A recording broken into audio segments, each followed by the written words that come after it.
रश्मि त्रिपाठी आपका अपने channel law fighters academy में स्वागत करती हूँ। दोस्तों, आज के सेशन में जो मैं केस लेके आई हूँ वो सुप्रीम कोर्ट का केस है और बहुत ही लेटेस्ट केस है। और आज के केस का जो मुद्दा है वो इस बात का है कि किसी भी महिला, हिंदू महिला जो है, उसके पति द्वारा अगर उसे कोई संपत्ति दी गई है तो उस संपत्ति पे उसका कितना अधिकार है, क्या उसे पति की संपत्ति पे कितना अधिकार है कि वह उस संपत्ति को बेच सके या उस संपत्ति को किसी को भी दे सके, इस तरह का अधिकार है, यानी कि पूर्ण स्वामित्व का अधिकार, या फिर उसे नहीं है। यही सब एक बहुत ही अहम मुद्दा है जो कि बहुत पुराना मुद्दा है। तो यह मुद्दा हमेशा से जो है कोर्ट के सामने उठता रहा है। तो आज के सेशन का भी मुद्दा यही है जो कि सुप्रीम कोर्ट के सामने जाता है। तो चलिए हम लोग अपना सेशन स्टार्ट करते हैं और इस बात को विस्तार से जानते हैं कि सुप्रीम कोर्ट ने क्या इस बात का जजमेंट दिया या क्या बातें कही। यह सब बातें हम लोग जानते हैं।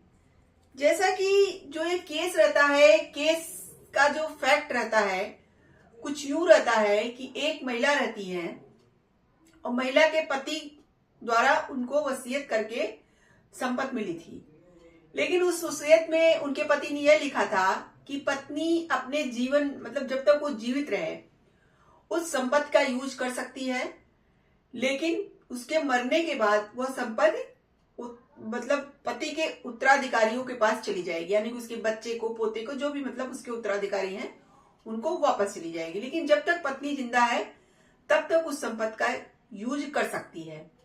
तो देखिए, ऐसा ही मुद्दा था। तो फिर क्या होता है कि कुछ दिनों बाद उनकी पत्नी क्या करती हैं, उनकी पत्नी कहती है कि मेरे पति ने चूंकि मुझे यह दे दिया था तो इसलिए मैं इस जमीन को, इस संपत्ति को बेच भी सकती हूँ। तो उन्होंने उस संपत्ति को एक किसी अगले पर्सन को बेच दिया था।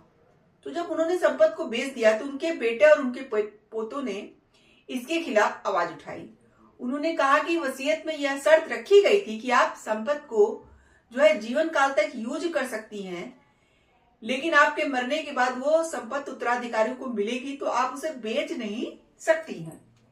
लेकिन यह मुद्दा बहुत कंफ्यूजन का था, क्योंकि जब निचली अदालत में यह केस जाता है, यानी कि उनके जो बच्चे थे, उस महिला के जो बच्चे थे और पोते थे, जब वह यह केस जो है निचली अदालत में ले जाते हैं तो निचली अदालत ने अपना जो जजमेंट दिया वो महिला के फेवर में ही दिया। क्योंकि यहाँ निचली अदालत ने सुप्रीम कोर्ट के तुलसम्मा वर्सेस शेष रेड्डी का हवाला देते हुए पत्नी के पक्ष में फैसला दिया। यानी कि निचली अदालत ने सुप्रीम कोर्ट के एक केस का हवाला दिया। केस कौन सा था? तुलसम्मा वर्सेस शेष रेड्डी। कहा कि इस केस में सुप्रीम कोर्ट ने कहा है कि महिला को जो है हिंदू उत्तराधिकार अधिनियम का जो सेक्शन 14(1) है वो ये कहता है कि महिला को इस तरह की कोई संपत्ति अगर मिलती है, कोई देता है, तो उस पे उसका जो है पूर्ण अधिकार होता है। तो जब पूर्ण अधिकार है तो उसे बेच भी सकती है।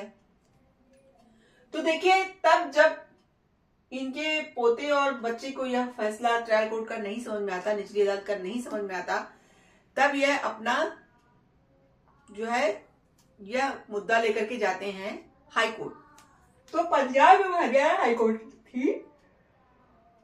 तो पंजाब एवं हरियाणा हाई कोर्ट ने निचली अदालत के फैसले को क्या कर दिया? निचली अदालत के फैसले को पलट दिया। उनका ये कहना था कि महिला को जो वसीयत बनाई गई थी वह शर्तों के अनुसार बनाई गई थी। यानी कि जो महिला को वसीयत उनके पति ने बनाया था उसमें एक शर्त लिखी थी कि महिला अपने जीवन काल में उस संपत्ति का यूज तो कर सकती हैं, लेकिन उनके मरने के बाद वह संपत्ति उनके उत्तराधिकारियों को मिल जाएगी। तो इसीलिए पंजाब और हरियाणा हाईकोर्ट ने क्या किया था कि निचली अदालत के फैसले को पलट दिया और वहां पे उन्होंने सुप्रीम कोर्ट के कर्मी बनाम अमरू 1972 का एक केस था, उसका हवाला दिया। देखिए, दोनों अदालतों में कितना डिफरेंस है और दोनों ने सुप्रीम कोर्ट के अलग अलग जजमेंट का बात कही और केस को पलटा। यानी कि जो जजमेंट ट्रायल कोर्ट ने, यानी कि निचली अदालत ने दिया, उसको जो है यहाँ पे हाई कोर्ट ने पलट दिया और दोनों लोगों ने क्या किया? सुप्रीम कोर्ट के ही केस का हवाला दिया।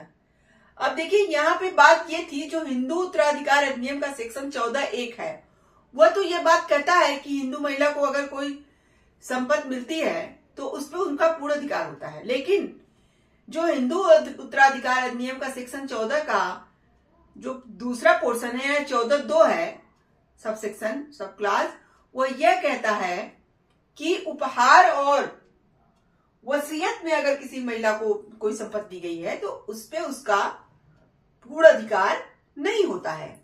तो यहाँ पे जो है पंजाब और हरियाणा हाईकोर्ट ने इसी सेक्शन की बात कही और सुप्रीम कोर्ट के केस का हवाला दिया, कर्मी बनाम अमरू का 1972 के केस का।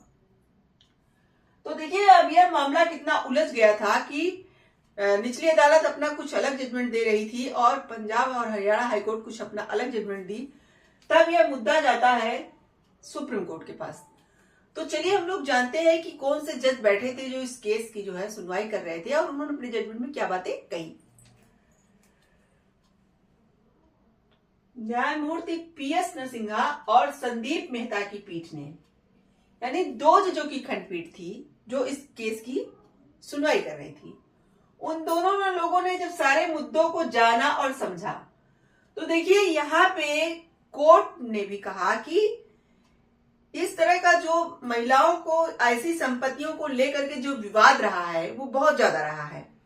सुप्रीम कोर्ट के ही देखिए तो विपरीत अलग अलग मत हैं और उसके साथ ही साथ और जो न्यायालय होंगे उनके भी बहुत सारे अलग अलग मत हैं। तो यहाँ पे वही सुप्रीम कोर्ट ने जब पीएस नरसिम्हा और संदीप मेहता की पीठ ने इस मामले को एक बड़ी पीठ के पास भेजने का फैसला लिया। उनका यहाँ पे ये कहना था कि यह बहुत विवादित मुद्दा रहा है तो ऐसे मुद्दे को एक बड़ी पीठ द्वारा सुलझाया जाना चाहिए और ऐसे मुद्दे का फैसला, मतलब इस मुद्दे पे फैसला करना बहुत जरूरी है। चलिए देखते हैं आगे जो है पीठ ने क्या कहा। भेजने का फैसला लिया और कहा कि ताकि इस मुद्दे का समाधान हमेशा के लिए किया जा सके। कोर्ट ने कहा कि यह मुद्दा हर हिंदू महिला, उसके परिवार और देश भर के विभिन्न अदालतों में लंबित मामलों के अधिकार से जुड़ा है। यहाँ पे कोर्ट ने कहा कि यह मुद्दा हर हिंदू महिला और उसके परिवार और देश भर के विभिन्न अदालतों में लंबित मामलों के अधिकार से जुड़ा है। यहाँ पे देखिए इस तरह के बहुत सारे केसेस हैं जो अभी पेंडिंग में चल रहे हैं। तो यहाँ पे कोर्ट ने कहा यह हिंदू महिला और उसके परिवार के अधिकारों के साथ साथ देश भर में जो इस तरह के जो पेंडिंग केसेस हैं उस पेंडिंग केसों के अधिकारों से भी जुड़ा है। यह सवाल केवल कानूनी बारीकियों का नहीं है बल्कि लाखों हिंदू महिलाओं के लिए इस निर्णय का गहरा प्रभाव पड़ने वाला है। यानी कि इस जजमेंट से मतलब ऐसी बहुत सी महिलाएं हैं, लाखों हिंदू महिलाएं हैं जिसपे इसका प्रभाव पड़ेगा। यह निर्णय यह तय करेगा कि क्या महिलाओं को दी गई संपत्ति का उपयोग हस्तांतरण या बिक्री बिना किसी हस्तक्षेप के कर सकती है या नहीं। देखिए यहाँ मुद्दा यही तो है कि अगर महिला को संपत्ति मिल रही है तो यहाँ पे वो न उसे बेच सकती है और ना ही तो उसे क्या कर सकती है, उसका उपयोग हस्तांतरण कर सकती है, यानी किसी को दे नहीं सकती है अपने मन मुताबिक। तो बिना किसी हस्तक्षेप के वो अपना यह कार्य कर सकती है या नहीं कर सकती। अब यह जो है मामला एक बड़ी बेंच को सुलझाने के लिए यहाँ पे सुप्रीम कोर्ट ने भेज दिया और कहा कि यह मुद्दा बहुत ही जरूरी है, इस मुद्दे का समाधान हमेशा के लिए हो जाना चाहिए क्योंकि अलग अलग न्यायालयों द्वारा अलग अलग मतलब निर्णय है इस पे। इस तरह के कई सारे निर्णय हैं जो विपरीत मत वाले हैं। कोई निर्णय महिला के पक्ष में अपना जजमेंट देते हैं तो कोई ऐसे हैं जो महिला के विपरीत अपना जजमेंट देते हैं। तो यहाँ पे इसीलिए इसको जो है सुप्रीम कोर्ट ने एक बड़ी पीठ के पास, 2 जजों की पीठ ने एक बड़ी पीठ के पास भेजने का निर्णय लिया है। अब देखिए सुप्रीम कोर्ट का यह कहना था कि इस विषय पर कानूनी स्थिति को स्पष्ट करना अत्यंत आवश्यक है और इसको बड़ी बेंच ही इसका समझौता मतलब इसका जजमेंट दे सकती है कि क्या जो है होना चाहिए, क्योंकि यह निर्णय यह तय करेगा कि क्या महिलाओं को दी गई संपत्ति का उपयोग हस्तांतरण या बिक्री बिना किसी हस्तक्षेप के वो कर सकती हैं या नहीं कर सकती हैं। तो यह था आज का पूरा मुद्दा। देखिए यह मुद्दा अब चला गया एक बड़ी बेंच के पास सुप्रीम कोर्ट की, यहाँ पे 2 जजों की खंडपीठ ने इसे एक बड़ी बेंच के पास भेजने का फैसला किया है। अब देखिए, अब जब भी इसका जजमेंट आएगा तो मैं आपको फिर से अपडेट कराऊंगी। लेकिन यहाँ जो मुद्दा उठ के आया है वो इसी बात का रहा है, क्योंकि महिलाओं को जो संपत्ति दी जाती है वह उसका जो है, यानी हिंदू महिलाओं को पति की संपत्ति पे कितना अधिकार है, क्या अधिकार उनको मिलेगा। अब देखिए, अकेले यहाँ पति की संपत्ति की बात नहीं होगी। यहाँ पे जो हमारा हिंदू उत्तराधिकार अधिनियम का 14(1) और 14(2) है, यहाँ पे इन दोनों में बहुत कंफ्यूजन रहता है। इसीलिए जो है हमेशा से विपरीत मत आते रहे हैं, क्योंकि कोई जो है जज ऐसे हैं जो हिंदू उत्तराधिकार अधिनियम का 14(1) का यूज करके महिला के पक्ष में मतलब दे देते हैं फैसला, तो कोई लोग जो इसके अपवाद दिए गए हैं उसको देख करके अपना जजमेंट दे देते हैं। इसलिए यहाँ पे विपरीत मत आते हैं। अब देखिए, देखते हैं कि जो है बड़ी बेंच उसका क्या फैसला करती है। तो हम आप उसको मतलब अपडेट आएगा तो हम आपको जरूर इससे अवगत कराएंगे। तो आज के सेशन में बस इतना ही। आशा करते हैं कि आज का सेशन आपको पसंद आया होगा। आप मेरे चैनल को लाइक कीजिए, सब्सक्राइब कीजिए, शेयर कीजिए, बेल आइकन को दबाइए, जिससे ऐसे ही नए नए केस और जानकारी उसमें आपको अवगत कराती रहूं। तो थैंक यू वेरी मच।